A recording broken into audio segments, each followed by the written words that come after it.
Bienvenue dans Smart Bourse, votre émission quotidienne sur Bismart pour rester à l'écoute des marchés chaque jour, du lundi au vendredi à 17h si vous nous suivez en direct sur Bismart TV.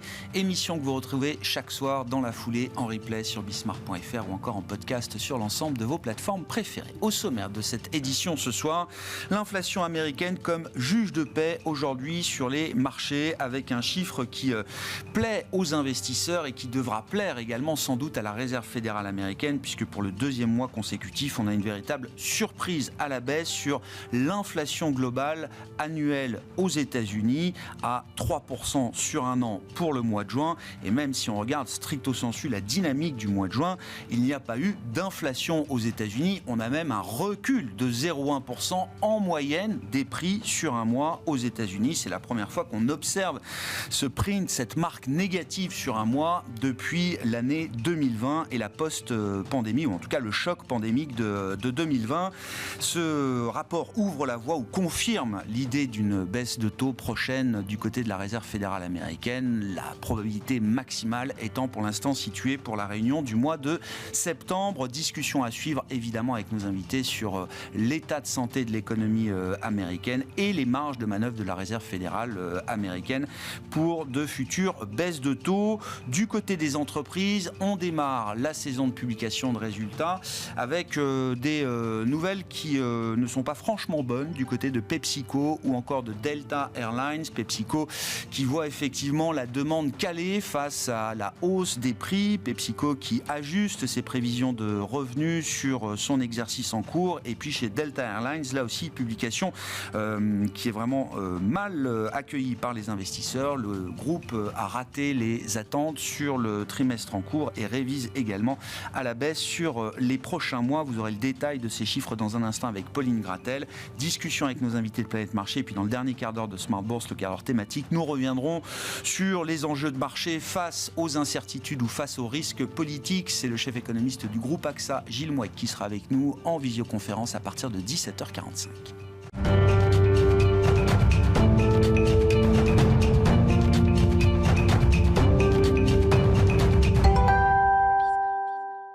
Tendance, mon ami, chaque soir en ouverture de Smart Bourse, les infos clés du jour sur les marchés avec Pauline Gratel. Bonsoir Pauline. Bonsoir. Bon, après la séquence emploi américain, c'était la séquence inflation américaine, le rendez-vous du jour évidemment pour tous les investisseurs de la planète. Oui, une inflation américaine qui ressort inférieure aux attentes et au mois précédent.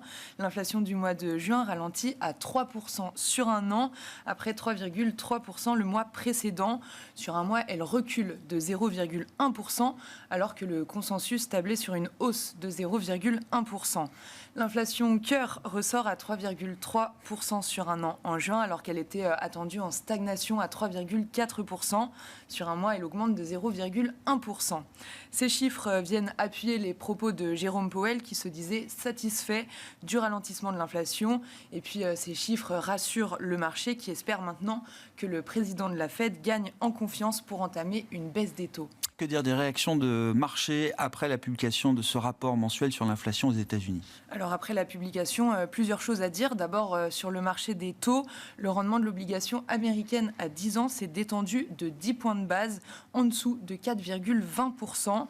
Le rendement de l'obligation américaine à 2 ans chute de 12 points de base, aux alentours de 4,50%. Effet immédiat également sur le dollar en baisse face aux grandes devises, avec un euro-dollar qui a touché 1,09. Ensuite, sur le marché actions, les bourses américaines ont ouvert en ordre dispersé, sans véritable tendance autour de l'équilibre. À l'inverse, en Europe, les bourses poursuivent leur rebond, avec un CAC 40 qui repasse au-delà des 7600 points, sur fond de stabilité du marché obligataire et du spread franco-allemand. Les premières publications de résultats, je le disais en introduction, Pauline, avec les chiffres publiés par PepsiCo et Delta Airlines aujourd'hui aux États-Unis. Oui, commençons par PepsiCo qui fait état d'un bénéfice net en hausse sur un an. En revanche, le chiffre d'affaires d'affaires est inférieur aux attentes et le groupe ajuste aussi à la baisse ses prévisions. Le titre est en baisse à l'ouverture de Wall Street. De son côté, Delta Airlines rate sa publication. Le groupe anticipe un recul de ses bénéfices au troisième trimestre et prévient aussi que les voyageurs souhaitent éviter de passer par Paris le plus possible à cause des Jeux Olympiques, ce qui impacte également le chiffre d'affaires. La situation est d'ailleurs similaire pour Air France-KLM qui prévenait la semaine dernière qu'entre juin et août, ses revenus seraient impactés de 160 à 180 millions d'euros. Le titre de Delta chute de 9% à l'ouverture de Wall Street. Dans son sillage, Air France-KLM recule également. Bon, et la saison des résultats qui va évidemment monter en puissance avec d'autres chiffres attendus demain. Oui, on attend donc ceux de Wells Fargo, JP Morgan et Citigroup notamment. Côté macro, les prix à la production industrielle américaine du mois de juin seront publiés et l'estimation finale de l'inflation espagnole et française du mois de juin seront publiées également. Tendance, mon ami, chaque soir, les infos clés du jour sur les marchés avec Pauline Gratel dans Smart Bourse sur Bismart.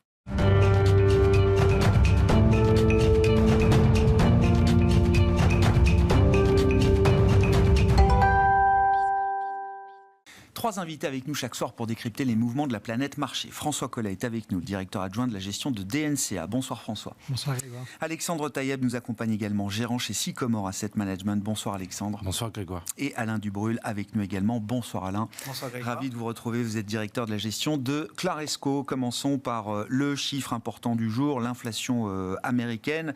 2 mois de surprise à la baisse sur l'inflation américaine. Est-ce que ça permet de restaurer la confiance qui avait été perdue sur les 3 premiers mois de l'année, du point de vue de la Réserve fédérale américaine, François? Et est-ce que ça finit de lever les derniers obstacles qui permettront à la Fed d'enclencher un mouvement dans les prochains mois? Oui, je pense clairement que c'est un soulagement pour les marchés. La Fed avait besoin de ce chiffre pour confirmer la désinflation, qui est un processus enclenché depuis maintenant un peu plus d'1 an. Alors, on peut toujours regarder dans les détails et c'est ça qui fait l'intérêt de notre métier. On peut se rendre compte que finalement les chiffres sont effectivement en dessous des attentes, mais très légèrement en dessous des attentes. On fait moins 0,1, le moins 0,1 c'est moins 0,05 et puis arrondi. Donc les arrondis aident un petit peu le print du chiffre, mais c'est de bon augure pour la Fed. Tant mieux pour elle. Ça lui permettra de baisser ses taux. Ce qu'on voit aussi, nous chez DNCA, c'est qu'il y a un nouveau pattern de saisonnalité qui s'est mis en place sur l'inflation américaine, qu'on a globalement des surprises haussières en début d'année et des surprises un peu moins haussières à partir de la deuxième partie de l'année. Mais c'est vrai que c'est de bon augure pour la Fed et oui, ça devrait ouvrir la porte à une baisse des taux. Juillet, ça nous paraît un peu trop tôt, clairement. Pour une question de calendrier, pour une question de calendrier, pour une question c'est 30 et 31 juillet la Fed. En fait, il y a 2 raisons pour lesquelles la Fed pourrait baisser ses taux d'intérêt. La première, c'est la désinflation. Et c'est effectivement pour cette raison qu'elle baissera ses taux d'intérêt. Et il n'y a pas d'urgence. On a quand même eu 4 chiffres consécutifs trop hauts. On a 2 chiffres plus bas, c'est une bonne chose. Donc ça permet à la Fed de dire qu'elle va baisser ses taux d'intérêt. Néanmoins, il n'y a aucun caractère d'urgence à le faire. L'économie américaine n'est pas au bord de la récession. Et ça, c'est la deuxième raison pour laquelle la Fed pourrait être amenée à baisser ses taux. C'est si on avait des craintes de récession, d'envolée du chômage. Oui, là, on aurait urgence à baisser les taux, à faire éventuellement des mouvements de 50 points de base, mais on n'en est pas à ce niveau-là. C'est important de préannoncer les choses.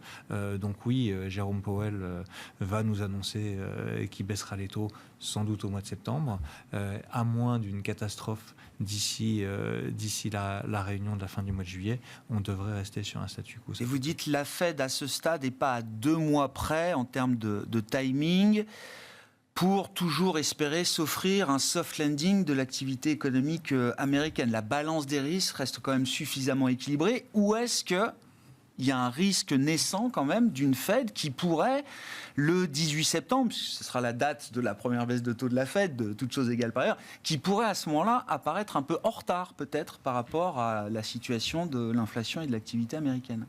franchement, 25 BP sur 2 mois, c'est pas ça qui changera la face de l'économie américaine.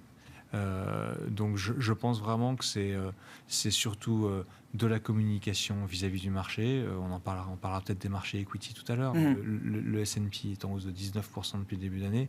Est-ce qu'ils ont vraiment envie de donner un coup de boost à ce niveau-là ? Je suis pas certain non plus. Donc je pense qu'ils réussissent à maîtriser parfaitement leur communication, ils réussissent à achever un soft landing. Pourquoi se précipiter ou trop tarder, mais toutes les portes sont ouvertes pour une baisse des taux au mois de septembre plutôt qu'à la fin du mois de juillet. C'est sûr que la perf du S&P 500 ne fait pas partie des sujets d'inquiétude. En revanche, ce qui est intéressant, c'est sur la séance du jour, c'est de voir que le S&P fait rien, quand le Russell 2000 et les small cap américaines, elles, rebondissent très fortement de 2,5-3%. C'est peut-être cette partie-là du marché aussi que la Fed veut pouvoir soulager à un moment ou à un autre. Oui, tout à fait. Ouais. Tout à fait.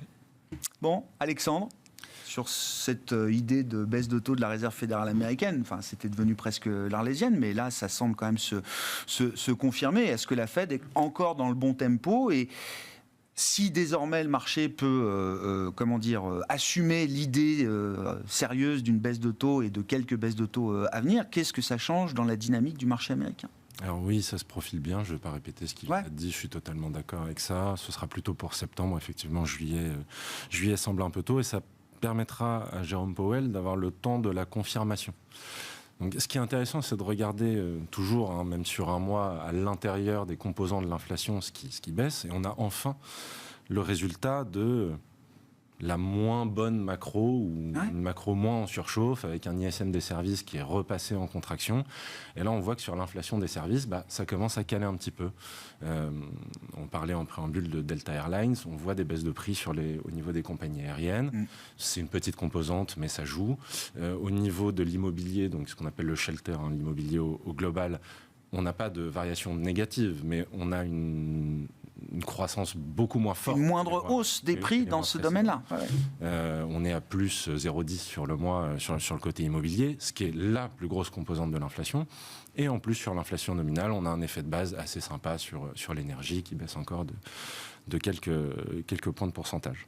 Donc oui, ça lui laisse le temps. Ce qui est intéressant, c'est ce que vous avez dit juste à la fin de votre intervention, c'est comment le marché réagit. Ah bah ouais, aujourd'hui c'est intéressant. Ouais. Donc là, on a une course au Russell. Nasdaq -1 et le Russell fait +2, +3. Quoi. Exactement. Et donc on a une course à ce qui est en retard. Donc il y a le Russell. Dans le Nasdaq, il y a quand même des choses qui montent. C'est tout ce qui est non-profitable tech, donc la tech non profitable. On a les noms qui sont les plus shortés, qui montent le plus aujourd'hui. Donc on a une espèce de peur de rater le mouvement ou le changement de leadership qui a été assez brutal, je trouve. Donc on verra si ça se poursuit. Mais en termes de marché, comment le marché va réagir, je pense que globalement c'est positif. C'est-à-dire que les prochaines étapes, ça va être effectivement un Jérôme Powell fin juillet qui est un peu plus dovish. Probablement au niveau de Jackson Hole qui est encore un peu plus dovish. Et puis septembre, la première baisse de taux qui amènera peut-être un petit cycle de baisse de taux de 25 points de base à chaque réunion. Mais est-ce que paradoxalement, ça veut dire que quelques baisses de taux de la Fed ne soutiendront pas autant le Nasdaq que le Russell 2000, par exemple? Ça ne soutiendra pas autant le Nasdaq. On a beaucoup parlé de ces valeurs de croissance qui souffraient pendant la phase de hausse forcenée des taux directeurs. Bon, elles ont rebondi évidemment très fortement, il n'y a pas de sujet là-dessus, mais en termes de valorisation, normalement, on se dit que ces valeurs-là sont aidées par des baisses de taux. Normalement, oui, mais il y a quelque chose qui a quand même fortement changé, c'est que donc vous avez une concentration de la capitalisation de l'indice Nasdaq sur les 7 magnifiques, voire sur les GAFA, qui font un peu office. On le voit d'ailleurs, c'est quand il y a une mauvaise nouvelle que ces valeurs-là marchent le mieux, donc ils font presque office de valeur refuge. Mais bien sûr. Donc si vous avez un marché qui redevient positif, c'est pas là-dessus qu'il ira en priorité. Il ira sur d'autres composantes du Nasdaq, mais pas sur celle-là. C'est un arbitrage, c'est le concours. Enfin oui, c'est le concours entre ces valeurs dites refuge et le vrai risk-on qu'on voit aujourd'hui. Exactement. Et donc si vous sortez de ces grosses capitalisations, vous tirez un peu l'indice vers le bas. Bon, qu'est-ce que ça vous inspire? L'idée ou la confirmation de l'idée que la Fed sera sans doute en position de baisser ses taux en septembre. Ça fait un moment qu'on l'attend, Alain. Je dirais, je pense que tout le monde l'attend à l'automne. Après, il y a eu tellement de chiffres ces derniers mois qui venaient contredire cette idée que Là, c'est vrai que l'inflation, le marché réagit énormément sur 0,1 point au-dessus, 0,1 point en dessous, quelque part, quand on y réfléchit. C'est quand même incroyable, mais c'est juste une traduction des espérances. C'est que là, a priori, le consensus est que ça baisse à l'automne, mais là, entre ce qu'a dit Powell il y a 2 jours et ça, visiblement, on peut dire que ça commence à être bon. Et puis les résultats des entreprises, en Europe, je ne suis pas persuadé qu'ils vont être extraordinaires, et peut-être qu'aux États-Unis, ça a commencé à plafonner un petit peu aussi. Donc tout ça contribue finalement à... Ralentissement de l'économie américaine, ralentissement de l'inflation américaine, ça peut se retrouver quand même dans des résultats d'entreprise ou des chiffres d'activité un peu moins bons. Un peu moins extraordinaires, mais si ça reste un peu moins bon, mais sans plus, ça ne viendra que conforter cette idée. Parce que ce qui pourrait venir contredire la possible baisse des taux, c'est que si les boîtes continuent à avoir des résultats extraordinaires, on va se dire, oh là là, ça va pas, elles vont continuer à investir, elles vont continuer à embaucher. Alors que là, tout va un peu dans le même sens d'un tassement, on va dire, qui, tant qu'il est modeste, est plutôt bien vu par les marchés parce qu'il ouvre la voie à une baisse des taux. C'est pas un revirement. On n'est pas dans l'idée d'un renversement de l'économie américaine. Les bears pourraient être tentés de dire que ça fait tellement longtemps qu'on a des taux élevés qu'un jour ça va coûter cher, mais en fait la dynamique est quand même très bonne. Il y a des vrais, il y a l'IA, la tech qui a monté, mais aussi parce qu'il se passe des choses dans la tech. Oui, voilà. Bien sûr. Donc je dirais qu'à ce stade, les nouvelles marginalement négatives pour l'activité sont en fait très bonnes pour les marchés parce que ça ouvre la voie à une baisse des taux qui n'a, rappelons-le, même pas commencé. Alors effectivement, après, sur le mix des sociétés, c'est vrai que tout le monde le dit, mais la hausse du marché, le S&P à plus 15, en fait, le Russell, il est à 0 encore depuis le début de l'année. Et si on enlève un nombre assez limité de grosses capis, en réalité, il ne s'est rien passé. Donc c'est vrai que, oublions les grosses capis, mais toutes les autres, c'est sûr que si les taux baissent, elles ont largement de quoi rattraper.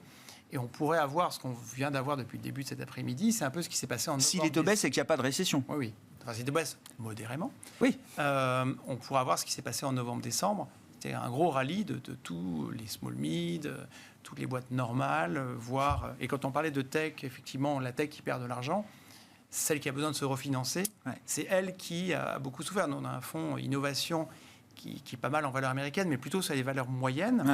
Et même s'il y a des dynamiques intéressantes, les valeurs moyennes qui perdent de l'argent, donc qui ont besoin de se refinancer, c'est elles qui ont souffert. Elles n'ont pas tellement participé au rallye de début d'année. Et on est assez convaincu que là, en revanche, dans ce genre de scénario, elles pourraient bien en profiter. Moi, je vois aussi en Europe, les ASML & Co, qui étaient encore très très forts depuis 15 heures, on sent un retour de vapeur. Elles baissottent légèrement et les gens vont aller chercher plutôt ce qui doit rebondir normalement. Comment on se positionne, comment on joue l'idée de la baisse de taux aux États-Unis, à commencer peut-être sur la courbe américaine, sur le marché obligataire. Qu'est-ce que ça implique pour vous, François ? Ça implique que les échéances courtes sont en train de baisser.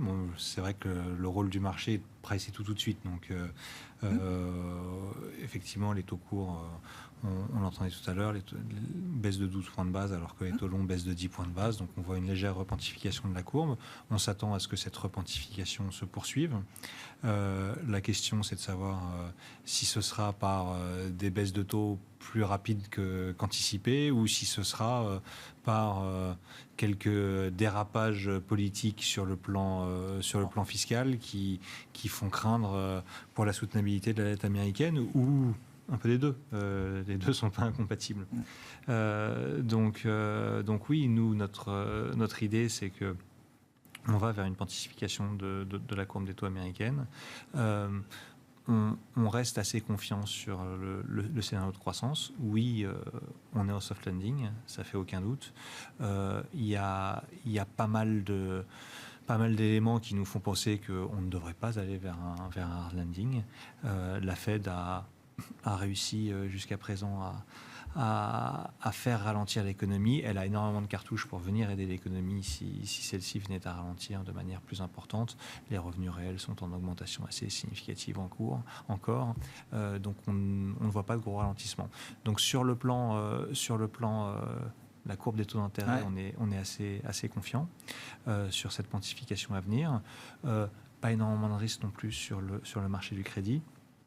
Et puis sur le marché action, une séance comme celle d'aujourd'hui nous fait plaisir, puisque effectivement on s'attend, et ça fait peut-être quelques temps déjà qu'on s'y attend, donc on a été sans doute un peu trop trop avant-gardiste là-dessus par rapport au marché, à un rattrapage des petites et des moyennes valeurs. Toute la partie du marché qui n'a rien fait. Ouais, exactement. Quand on regarde la valorisation des GAFAM ou de toute une partie de la cote du Nasdaq, on est sur des niveaux qui sont assez stratosphériques, alors qu'on a toute une partie de la cote qui reste très bon marché. Donc on va avoir un rééquilibrage. Est-ce qu'il aura lieu dans un mois, dans 6 mois, dans un an ou dans 3 ans? J'en sais malheureusement rien. Mais le fait est qu'en tant que gérant de portefeuille, on doit être positionné sur ce qui nous paraît bon marché, et que des journées comme celle d'aujourd'hui nous font du bien. Est-ce qu'il faut imaginer, parce que on va être obligé de parler un peu de politique quand même, sur la politique américaine, si on voit une probabilité montante d'une vague Trump, et quand je dis vague Trump, c'est à la fois la Maison-Blanche, mais aussi l'ensemble du Congrès. À ce stade, c'est quand même là où la probabilité semble la plus importante. Alexandre, qu'est-ce que ça implique au-delà de la baisse de taux de septembre de la Fed, et est-ce qu'il faut se préparer à une dose de friction, de conflictualité entre la politique monétaire et une politique budgétaire telle qu'elle est signalée par Trump et ses équipes en cas de réaccession au pouvoir? Je pense. Oui. Ça a très bien été décrit sur la repentification de la courbe, c'est-à-dire que c'est concentré sur un candidat qui est Trump aujourd'hui. C'est que d'un côté, il va peut-être avoir une politique fiscale jugée irresponsable ou peu responsable par le marché qui va vous faire remonter la partie longue, et de l'autre, il va faire pression sur la Banque centrale pour baisser les taux. Il l'avait déjà fait lors de son mandat de 2016. Il fait des critiques publiques de la Fed dès maintenant. Alors qu'en général, tacitement, il y a une espèce d'accord entre les politiques. Un pacte de non-agression. Voilà, il y a un pacte de non-agression entre les deux. Donc lui, il fait complètement... il fait absolument pas cas de ce pacte. Et surtout, il a la possibilité de renouveler, ou pas, Jérôme Powell en 2026. Donc il a quand même des moyens de pression. Et on a vu Jérôme Powell déjà craquer sous la pression de Donald Trump. Donc, il y a 2018, 2018-19. Donc, alors qu'il n'y avait pas spécialement besoin de baisser les taux à ce moment-là, enfin de suivre ce que lui disait Trump. Donc voilà, il y a ce risque-là. Il y a même certaines rumeurs, je ne vais pas rentrer dans des théories du complot, mais qui disent qu'il remet en cause l'indépendance de la Banque centrale. Oui. Donc c'est un gros point d'interrogation, et c'est un point d'interrogation quand même inquiétant, à mon sens. Il est nécessaire que la Fed reste indépendante. Donc on verra à ce moment-là. N'importe quelle institution américaine se prépare à quelques coups de boutoir. Il y aura forcément des coups de boutoir. Complètement. Donc ça, à mon sens, c'est le risque principal. Même si c'est le scénario qui a la plus forte probabilité aujourd'hui, n'est pas dit que ce soit Trump qui gagne. Finalement, cette élection présidentielle, c'est un vote presque pour ou contre Trump. Et il ne faut pas oublier que ce soit Joe Biden ou pas qui se présente, on le voit encore aujourd'hui, il a un bilan économique qui est très bon. Donc ça peut jouer en sa faveur ou en faveur du candidat qui le remplacera. Bon. C'est un problème, là, si le candidat démocrate change en cours de route dans les 2-3 prochaines semaines Alain, je ne veux pas vous emmener trop loin dans les sujets politiques, surtout de politique américaine, mais encore une fois, du point de vue du marché, des investisseurs, on voit quand même que le facteur politique est, au moins à court terme, un driver à suivre. D'un point de vue strictement économique, Trump, qu'on aime ou qu'on n'aime pas, il sera toujours pro-business, à mon avis. Donc, quelque part, ça ne peut pas être mauvais pour les marchés si c'est Trump. Et aujourd'hui, au-delà du programme de Trump, le principal... supporter de Trump, c'est Biden, puisque sa faiblesse, en fait, ne le rend pas éligible. Donc, donc si jamais il y avait un nouveau candidat, on pourrait arguer qu'il y a une sorte de déstabilisation, mais en réalité, ça pourrait remettre éventuellement les cartes en jeu. La question est qui il mettrait en face. C'est Hillary Trump, je ne pense pas. Hillary Trump, oui. Un peu truc. Oui. Si c'était Kamala Harris, je pense que le vice-président est toujours effacé, mais elle n'a pas vraiment réussi, j'ai l'impression, la transformation de l'essai. Si elle avait dû être prête, non, je sais pas, on l'aurait su. Michelle Obama, par exemple, je dis qu'elle n'est pas d'accord, mais ça peut être... Voilà, c'est le genre de trucs qui peuvent changer éventuellement, une sorte d'inconnu, enfin, pas inconnu, mais une sorte de... Oui, une incertitude. Qui peut changer les choses, mais... À ce stade, pour l'instant, c'est Trump de toute façon. Donc, oui. Enfin, le consensus est sur Trump. Oui. Et sauf miracle, pour l'instant, c'est ça qui va arriver. Donc, Comment vous voyez d'ailleurs les marges de manœuvre de la Fed au-delà de septembre et peut-être une autre encore d'ici la fin de l'année? Parce que je vois quand même que là, sur le print, c'est des mouvements de court terme, mais le marché est tout de suite tenté d'augmenter encore un peu plus la probabilité, le nombre de baisses de taux qu'on aurait en 2025. Ça se renforce à chaque fois. Et c'est vrai que il faut imaginer un monde où ce soit possible quand même, François. Et je crois que jusqu'au taux terminal, c'est 200 points de base de baisse de taux qui sont anticipés par le marché, partant de 5,25, 5,50 quoi. Oui, tout à fait. Il faut les placer quand même, les 200 BP. Oui, bon, ça paraît pas impossible. Ouais. Si l'inflation retourne vers 2%, il n'y a pas de raison de voir des taux courts américains qui restent au-delà de 4%. Ça fait des taux réels de court terme qui seraient un peu trop élevés. Donc non, moi, vraiment sur les anticipations de taux courts du marché, j'ai pas grand-chose à redire. C'est en ligne avec ce que vous imaginez. C'est en ligne avec ce qu'on imagine. Bon, après, se posera la question de savoir effectivement si on a les mêmes personnes à la tête de la Fed ou pas.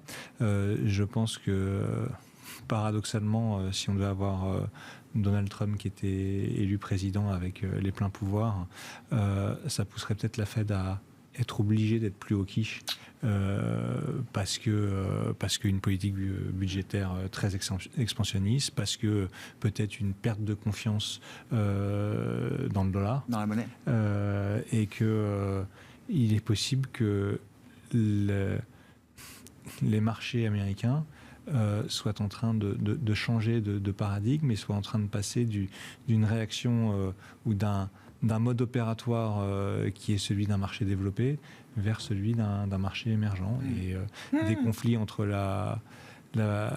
l'exécutif et la banque centrale, il y en a dans beaucoup de pays émergents. On le voit au Brésil aujourd'hui, on l'a vu en Turquie pendant pas mal d'années.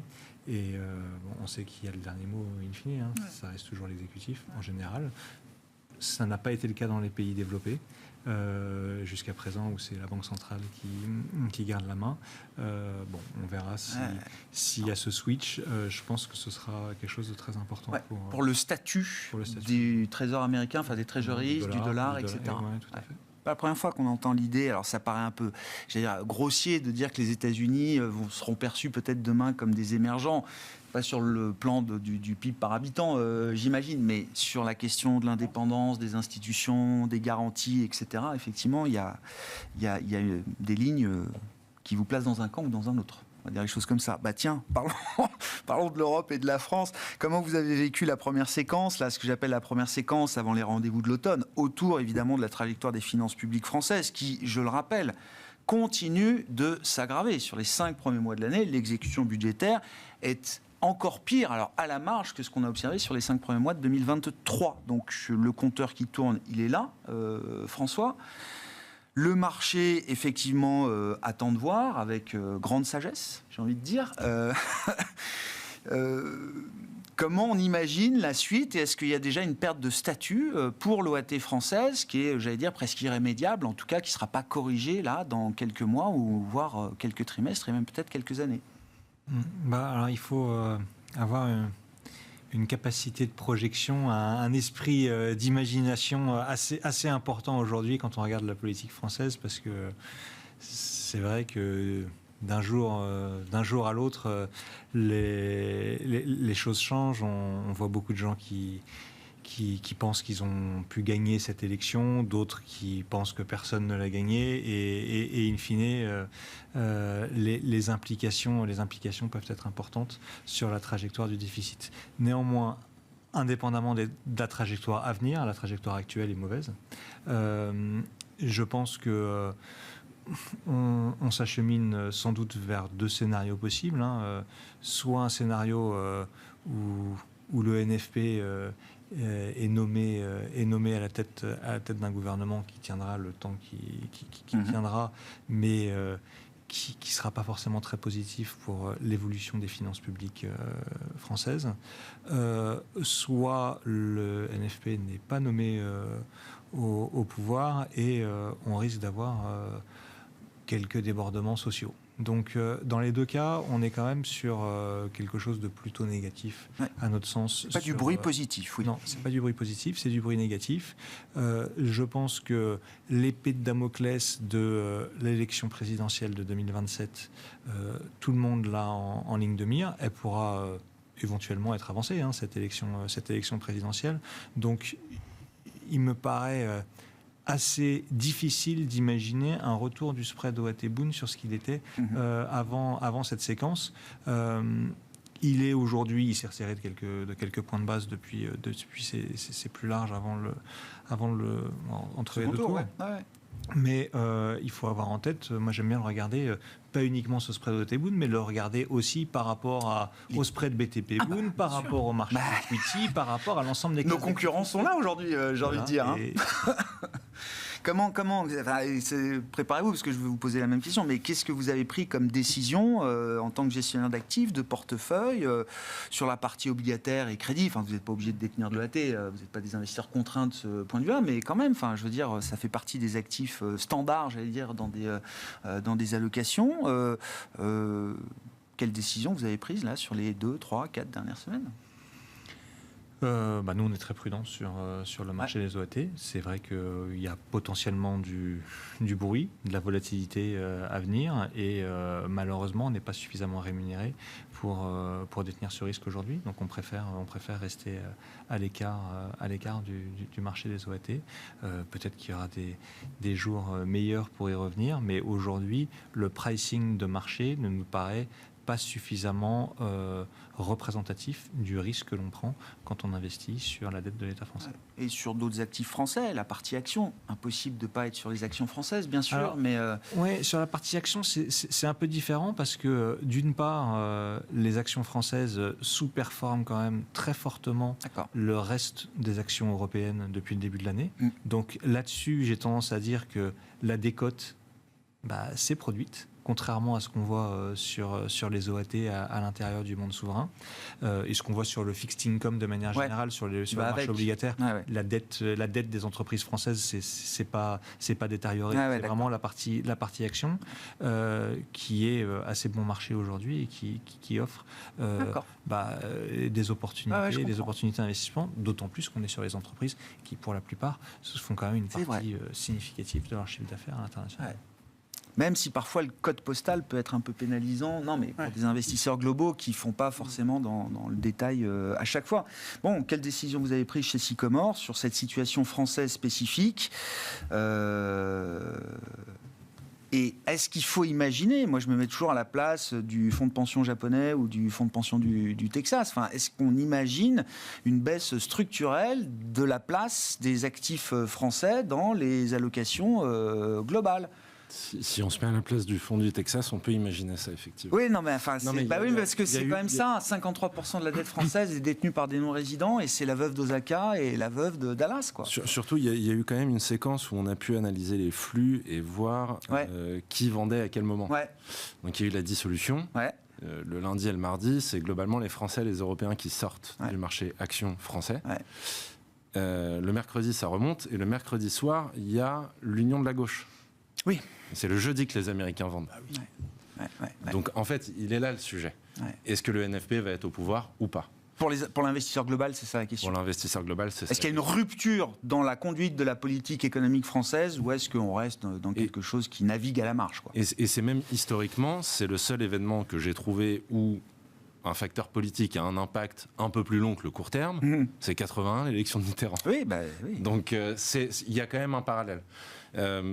Sinon, non. C'est-à-dire que dans les scénarios qui ont été évoqués, ce que je vois, et en tout cas avec la lettre publique d'Emmanuel Macron hier, on peut se dire qu'il va arriver à peu près à faire une espèce de coalition large, une espèce de gloubi-boulga entre le PS et les Républicains, et nommer un Premier ministre comme ça en faisant une espèce de droite à la Nicolas Sarkozy, où vous pouvez avoir un ministre des Affaires étrangères de gauche, un ministre de l'Intérieur de droite, et donc ratisser large, au moins jusqu'en 2027. La question là-dessus, c'est l'attitude de la France insoumise. Oui. Et est-ce que vont faire les gens dans la rue derrière? Est-ce qu'on va avoir... Le risque social, le risque de... Oui, mais justement, s'ils se marginalisent et qu'ils sont définitivement exclus de l'axe républicain, c'est exactement ce qui est recherché. Le problème, c'est qu'aujourd'hui, le divorce au sein de la gauche est difficile à faire. Ouais, mais dans un premier temps, si on a effectivement beaucoup de monde dans la rue, je ne suis pas sûr que ce soit pour les marchés. vu positivement par les marchés ou même par les chefs d'entreprise. Moi, ce qui m'intéresse, si j'étais investisseur obligataire, c'est quand même de comprendre les garde-fous qu'il y a, quelle que soit la gouvernance politique demain. Encore une fois, je veux dire, en absolu et en relatif, la trajectoire de finances publiques françaises est un sujet d'urgence. La base de négociation que propose Bruxelles, c'est ce que rapportait Bloomberg ce matin, c'est plutôt que de revenir sur les 3% en 3 ou 4 ans, on vous propose de le faire en 7 ans. Et pour ça, c'est 15 milliards d'euros de correction de l'exécution budgétaire par an. Est-ce que ça, c'est quelque chose qui paraît réaliste, réalisable, quelle que soit la plateforme politique demain? Est-ce qu'il y a des garde-fous sérieux qui permettent d'encadrer ce chemin-là? Ou est-ce qu'il faut imaginer que non, on ira chercher et tester toutes les possibilités avant de revenir dans ce chemin-là? Disons que ça fait à peu près 40 ans qu'on fait un peu n'importe quoi et que tout le monde s'en fiche. Oui, mais on avait la stabilité politique qui permettait et le poids qui permettait de s'offrir ce genre de comportement. Alors, par rapport à ça, moi je dirais que les 65 bips de spread, c'est presque comme s'il ne s'était rien passé. Nous, on est sorti de l'OAT française il y a oui, 6 semaines. Beaucoup me disent que c'était les 40 BP avant qui étaient anormaux. Oui, on était sorti avant les élections, de toute façon, donc avant les dissolutions, etc. Mais je dirais maintenant... Pour moi, il y a deux scénarios, effectivement. Soit un scénario plutôt NFP. Oui, mais on l'a dit, oui, je suis d'accord. Là, je pense que ça va aller beaucoup plus bas. Mais en même temps, ce qui s'est passé en Angleterre montre bien que s'il y a une perte totale de confiance des marchés, un gouvernement peut pas tenir, sauf à aimer le Venezuela, mais il y a des limites, je pense. Et puis sinon, ça peut être un gouvernement peut-être plus à droite, avec une certaine orthodoxie budgétaire. Alors, ça ne plaira pas à LFI, mais ils seront dans la rue, mais ce n'est pas ça la République, a priori. Et donc, on est sûr de l'orthodoxie budgétaire. Enfin, la plateforme du RN. Enfin, je suis désolé. Non, pas le RN. Non, mais un gouvernement. Oui. Non, mais moi, ce que j'ai aimé dans les élections, c'est à droite, oui. Si le RN avait été proche de la majorité sans l'avoir, quelque part, pour faire un arc républicain contre le RN, il aurait fallu accepter LFI. Là, la bonne nouvelle de ces élections, de mon point de vue, d'un point de vue marché, c'est qu'on peut faire une majorité sans LFI et le RN. Après, c'est effectivement très compliqué d'accoucher de ça, forcément. Mais à partir du moment où c'est possible, ça laisse un espoir aux 65 bips. Ok. Pour moi, les 65 bips jouent le fait qu'on va avoir un gouvernement, entre guillemets, raisonnable, qui fera ce qu'il peut. Il ne va pas forcément faire une politique très austère pour réduire la dette, parce qu'en France, on ne sait pas faire, mais au moins, il stabiliserait. Ah, là, je crois qu'on demande de. Oui, je crois que le marché, la demande du marché qui devra être satisfaite, c'est pas juste de stabiliser, je crois, à un moment quand même. Pour résumer, si on avait toujours eu Macron, il aurait fallu trouver 20 à 30 milliards d'économies. Oui. Et les autres, ils proposent que des dépenses. Alors, non, forcément. Oui, d'accord. Bon. Bruxelles nous propose un plan en 7 ans. Donc, c'est déjà une base de négociation qui semble intéressante, sur laquelle il va falloir discuter. C'est que la raison pour laquelle on est très sympa avec les États-Unis quand ils ont des gros déficits, c'est qu'on se dit qu'ils vont être capables de nous sortir une croissance inattendue avec leur boîte de techno. Nous, c'est bien mais il faut aussi que les entreprises se développent et soient capables de créer de la richesse. Ça, c'est une autre question aussi. Il y a peut-être aussi moins de garde-fous disciplinaires autour de la dette américaine. Il n'y a pas la procédure de déficit, etc. Il y a des warnings, mais il n'y a pas... Bon... Alexandre. Je reviens juste sur la question précédente sur le positionnement, parce que j'aurais juste voulu terminer rapidement. Ah oui, sur la qui a vendu action. Oui. Il y a un élément qui a été dit par François juste avant qui est intéressant, c'est-à-dire que premièrement, on a des opportunités. Deuxièmement, on a une tendance qui prévaut depuis le Covid sur le CAC 40 qui n'a absolument pas été remise en cause par la baisse récente. Et donc, nous, on va se concentrer sur des entreprises qui ont effectivement un business essentiellement international, qui font du rachat d'actions, souvent c'est annoncé, donc s'il n'y a plus de flux, autant que ce soit les entreprises elles-mêmes qui le font, et celles qui versent de gros dividendes. On pense que c'est un petit peu plus sécuritaire, au moins en transition, avant qu'il y ait un nouvel élan un peu plus positif. Le côté positif, moi, que je retiens de cette dissolution, c'est que ça a mis en lumière le problème du budget français, beaucoup plus qu'avant. Donc là où, même si on n'avait pas eu la dissolution de l'Assemblée, il faut quand même savoir que sur les 3 dernières années de son mandat, il n'y avait aucune réforme d'envergure de prévue, à part celle de l'assurance chômage, c'était la dernière. Oui. Bon, là, il en faut d'autres réformes. Donc, à un moment donné, ça va être nécessaire. Il va falloir les faire. Au niveau européen, est-ce que ça peut... et le choc d'incertitude généré par la France et également le résultat des élections européennes. Ne l'oublions pas, tout part de là pour la France, mais enfin, l'Europe est en train de recomposer son Parlement, bien sûr, et toutes les postes clés, les institutions qui suivront avec une nouvelle commission qui sera installée en novembre. Est-ce que ce nouveau paysage politique remet en cause certains thèmes d'investissement pour vous ou pas, Alexandre, si vous voulez garder la parole? Ça remet pas spécialement en cause. Alors déjà, j'attends de voir le paysage politique, Ouais. au final, au moins le gouvernement. Il y a une nouvelle peut-être au niveau de l'Europe aujourd'hui qui m'a marqué, c'est une espèce de pré-annonce de von der Leyen qui nous explique qu'elle prépare une espèce de Big Bang budgétaire pour l'Europe et que ce serait plus un montant déterminé, mais projet par projet en fonction de si vous respectez ou pas les critères. Donc ça change quand même pas mal la donne. D'accord. Cadre un peu plus coercitif de ce point de vue-là. Exactement. Ouais. Donc ça, je trouve ça assez intéressant. Elle interviendra à Strasbourg la semaine prochaine, donc j'attends de voir ce qu'elle va annoncer. Bon, sur l'Europe, si vous souhaitez, Alain, puis je veux bien qu'on revienne un peu quand même sur les résultats d'entreprise. Alors ça va être la partie américaine, mais encore une fois, sur les entreprises européennes, françaises, qu'est-ce qu'on attend? Parce que c'est vrai que en plus, le sujet politique français vient au moment où le cas d'investissement européen trouvait un peu plus d'intérêt, de momentum. Il y avait ce petit décollage de la croissance, des baisses de taux enclenchées et à suivre de la part de la BCE.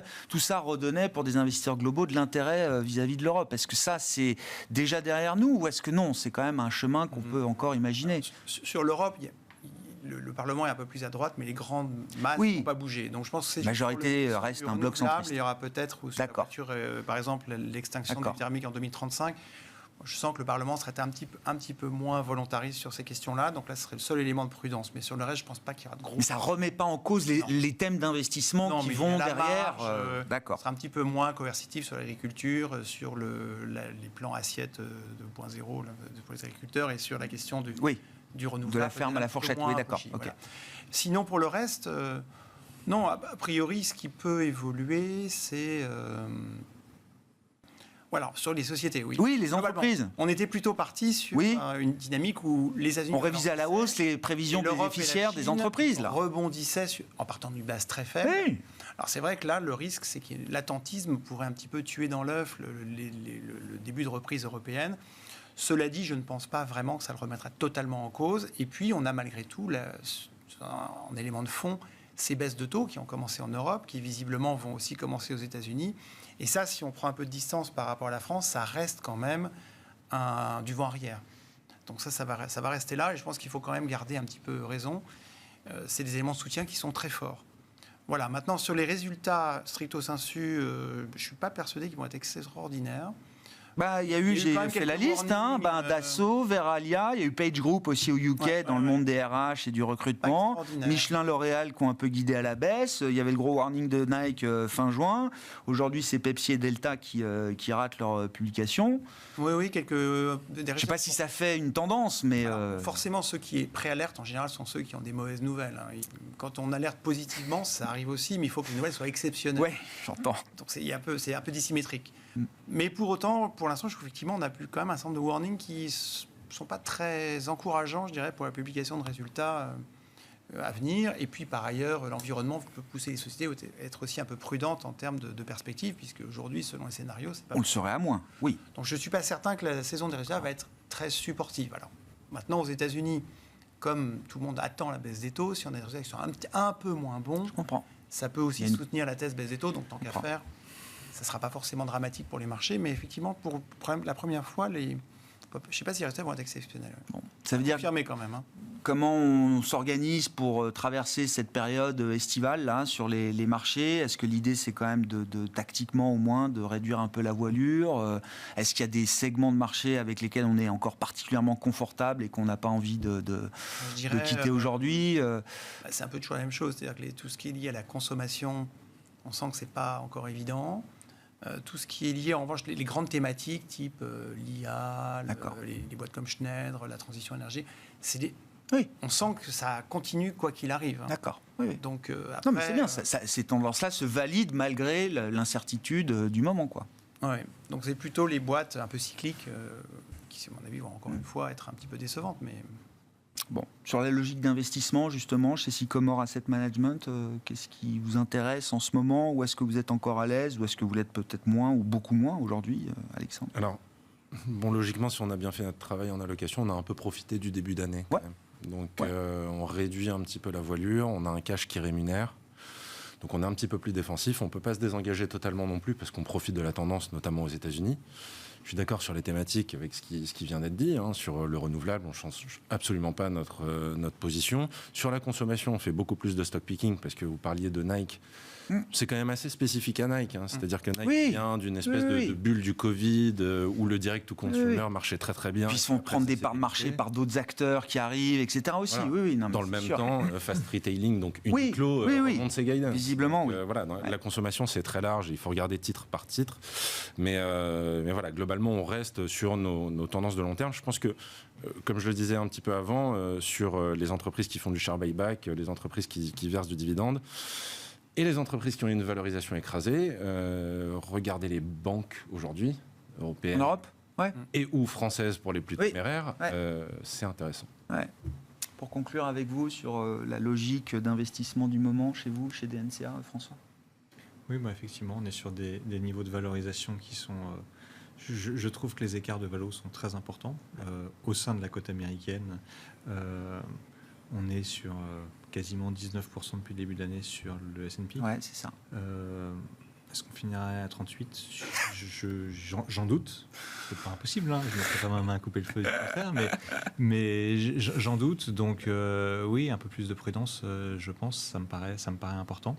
Il y a des choses à faire sur les equities européennes, sur une partie de la cote. Effectivement, les banques françaises nous semblent assez décotées. Et c'est vrai que cette prime de risque qui pourrait se matérialiser due à un gouvernement qui aurait les mains libres pour venir taper sur les banquiers, j'y crois dans les faits assez peu. Est-ce que, par contre, on aura un gouvernement qui fera de l'orthodoxie budgétaire? J'y crois assez peu également aussi. Ouais. Donc, plutôt plus de prudence sur la dette française que sur la partie action. J'ai bien compris ça. Et voilà un petit peu le message qu'on cherche à avoir aujourd'hui. Merci beaucoup, messieurs, d'avoir été les invités de Planète Marché ce soir. François Collet, DNCA, Alain Dubrul, Claresco et Alexandre Taïeb, Sycomore Asset Management.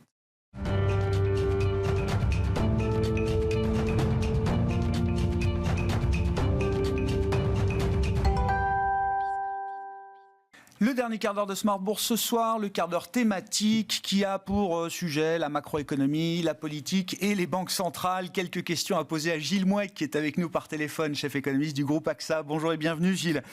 Merci beaucoup d'être avec nous. Commençons par la macro américaine. On a eu le rapport mensuel sur l'inflation et les détails de l'inflation américaine sont toujours passionnants. J'ai noté que le prix sur un mois des sous-vêtements masculins avait reculé de plus d'1%, Gilles, et la légende nous dit que c'était un des indicateurs privilégiés par Alan Greenspan pour mesurer l'état de santé de l'économie américaine. Au-delà de l'anecdote, quand vous regardez notamment les dernières données sur le marché du travail américain, ce rapport mensuel sur l'inflation, est-ce que tous les obstacles sont levés pour la Fed pour une baisse de taux? Et est-ce que le calendrier des meetings de la Fed devant nous permet d'imaginer encore l'idée d'un soft landing américain, une Fed qui resterait dans le bon timing et dans le bon tempo et qui ne serait pas trop en retard? Alors si c'est vrai pour Greenspan, ça explique beaucoup de sa gestion de la politique monétaire sur la fin, en particulier sa préparation de la crise financière de 2008, mais passons. Non, les indicateurs sont effectivement en train de tourner au vert sur l'inflation américaine. Moi, ce que j'ai retenu en fait du chiffre d'aujourd'hui, c'est le fait qu'on a une accalmie, plus qu'une accalmie, une stabilisation des prix à la conso très large sur la plupart des grandes composantes qui étaient importantes pour la Fed. Il y avait un point en particulier qui devenait de plus en plus problématique, c'est le fait que le prix des loyers ne décélérait pas. En moyenne, au cours des 14 derniers mois, on a fait à peu près 0,5 points par mois. Et là, on a fait 0,2. Donc, c'était un peu le dernier arbre à battre de la forêt inflationniste, de résistance curieuse des loyers. C'est en train de se corriger. Donc oui, je pense que c'est déjà plus ou moins présent dans les dernières déclarations de Jay Powell. On peut vraiment s'attendre à une baisse des taux en septembre. Alors la question du calendrier, moi je pense qu'idéalement, la réunion qui aura lieu à l'extrême fin de ce mois, on aura la préparation des esprits à la baisse des taux qui interviendra effectivement au mois de septembre. Est-ce que ça viendra trop tard? J'ai envie de dire que ça vient toujours trop tard. L'expérience qu'on peut avoir de la politique monétaire, c'est qu'en général, on baisse les taux toujours un peu trop tard et qu'on les remonte aussi souvent un peu trop tard. Mais voilà, si on rate le train de 2 ou 3 mois, c'est probablement parfaitement gérable. D'autant plus que sur les indicateurs de l'économie réelle, il y a quelques points un peu alarmants, en particulier la fameuse règle de SAM sur le taux de chômage, mais le reste de l'économie reste quand même plutôt bien tenu. Donc voilà, si la Fed arrive à baisser les taux en septembre, sachant qu'en plus les taux longs, eux, vont commencer déjà à corriger, donc on a déjà un assouplissement des conditions financières globales. On devrait pouvoir continuer à avoir un atterrissage en douceur, d'autant plus que si Trump gagne les élections au mois de novembre, on aura probablement une expansion budgétaire supplémentaire en 2025. Ce ne sera pas très bon pour l'inflation, mais ça aiderait probablement à soutenir un peu la croissance.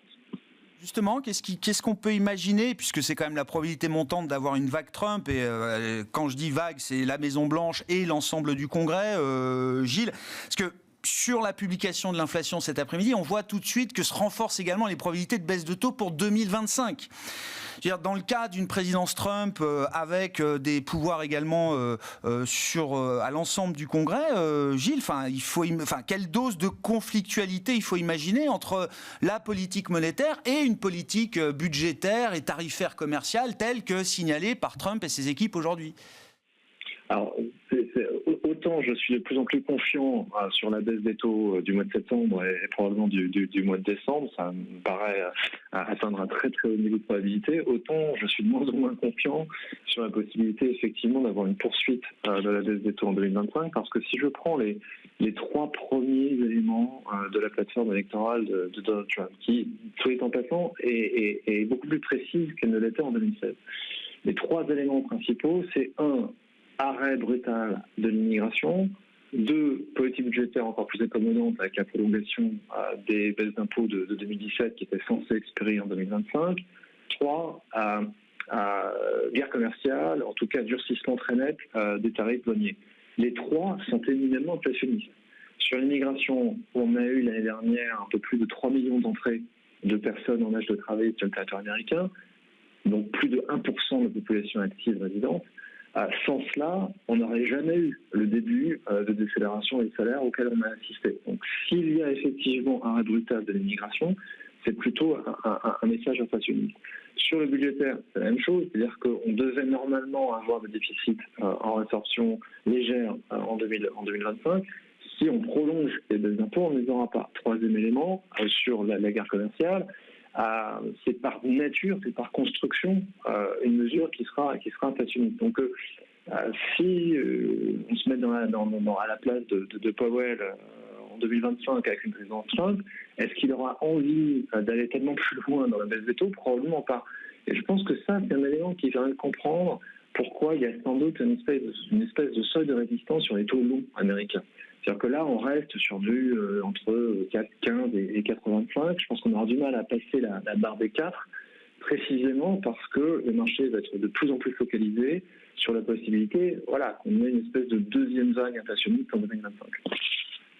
L'Europe et la France avant tout, Gilles. Alors bon, il y a la politique, alors l'arithmétique. Je ne sais pas si l'arithmétique nous aide à y voir plus clair sur une gouvernance prochaine à l'Assemblée nationale et pour l'exécutif français, mais on peut toujours miser sur l'intelligence collective, Gilles, bien sûr, mais il y a aussi l'idée qu'il y a des garde-fous disciplinaires peut-être autour de nous qui peuvent permettre d'encadrer la France dans un chemin qui resterait compatible avec celui de nos partenaires européens. Est-ce que ces garde-fous, ça va de la constitution au marché, bien sûr, en passant par les agences de notation, les procédures de déficit excessif, est-ce que tout ça paraît solide et rassurant pour un investisseur global qui qui commence à avoir l'habitude de ces sujets européens, ou est-ce qu'il y a un vrai risque spécifique du poids de du fait du poids de la France et de l'éclatement du paysage politique aujourd'hui? On aura peut-être 13 groupes à l'Assemblée nationale demain.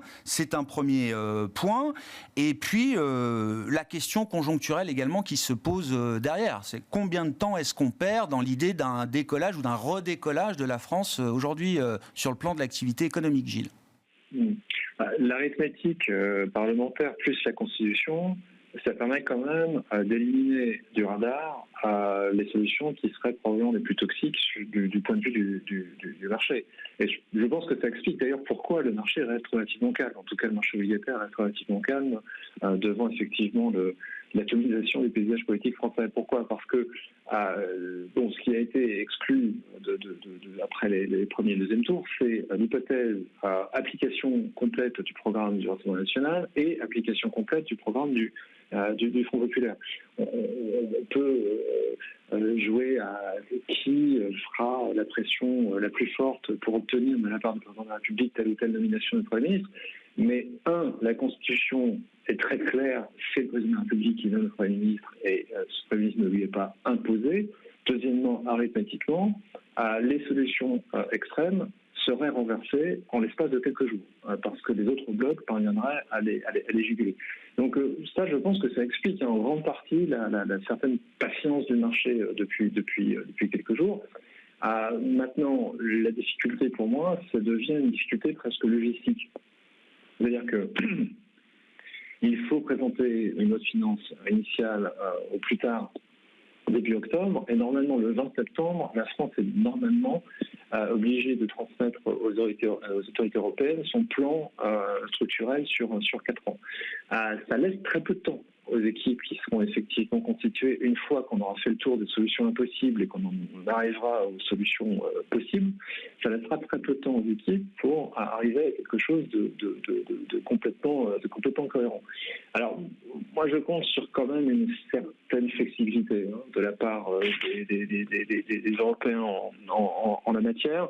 Je pense que personne n'a envie d'aller immédiatement à la collision frontale entre un gouvernement français qui respecterait globalement l'épure du pacte de stabilité et de croissance. S'il manque quelques dizaines de points de PIB et si l'affaire ne paraît pas complètement bordée, je pense qu'on trouvera de la flexibilité. Mais encore une fois, une vraie difficulté maintenant de plus en plus pressante, c'est une difficulté logistique. Il faut que les équipes soient en place, et il faut qu'elles soient en place avant la fin de l'été, parce que même si les équipes du ministère des Finances travaillent aujourd'hui probablement d'arrache-pied, il faut de l'instruction, il faut des cadrages. Les cadrages qui ont été envoyés hier par le ministre actuel des Finances n'ont pas en soi de validité qui excéderait la durée de vie du gouvernement actuel. Donc c'est ça plutôt qui me pose question. Mais je comprends assez bien en fait pourquoi on a cette patience du marché. Oui, effectivement. La question c'est jusqu'à quand est-ce qu'effectivement les marchés pourront être patients. Alors, information de Bloomberg aujourd'hui qui montre quand même la base de négociation entre Bruxelles et une future gouvernance politique en France. Bruxelles nous dit plutôt que de revenir sous les 3% en 4 ans, faites-le en 7 ans, c'est 15 milliards d'euros de correction de l'exécution budgétaire chaque année. Ça montre quand même ce que vous défendiez, Gilles, une approche quand même flexible de Bruxelles par rapport à la situation française spécifique. Oui, cette flexibilité, elle existe dans les textes. Elle existe dans le nouveau... à la France, alors. Donc, ce qui était sur Bloomberg, c'était purement la lecture des textes. C'est pas une information en soi. Mais il y a des conditions pour que, justement, au lieu de mettre 4 ans, on y passe 7. Il faut que la trajectoire d'ensemble et l'engagement sur des réformes structurelles en particulier soient quand même là. C'est-à-dire que 7 ans, c'est pas de droit. Il faut le gagner. C'est-à-dire qu'il faut quand même avoir une crédibilité minimum pour que la Commission européenne l'offre. Mais voilà, c'est quand même mon scénario de base. Mon scénario de base, c'est qu'on arrive à trouver une combinaison gouvernementale. Alors, est-ce que c'est un gouvernement technique? Est-ce que c'est une coalition large? J'en sais rien. Mais en tout cas, une solution gouvernementale suffisamment correcte, entre guillemets, qui soit en tout cas intégrée dans le logiciel européen habituel. Et et avec ce minimum présent à Paris, on puisse trouver effectivement les marges de flexibilité des textes. Encore une fois, c'est ce qui était prévu, on l'a oublié, mais ce qui a été négocié dans ce nouveau système de surveillance budgétaire européen offre plus de flexibilité que le système précédent. Merci beaucoup Gilles, merci pour votre éclairage sur ces situations américaines et françaises. Gilles Mouek, chef économiste du groupe AXA, était avec nous par téléphone dans Smart Bourse ce soir.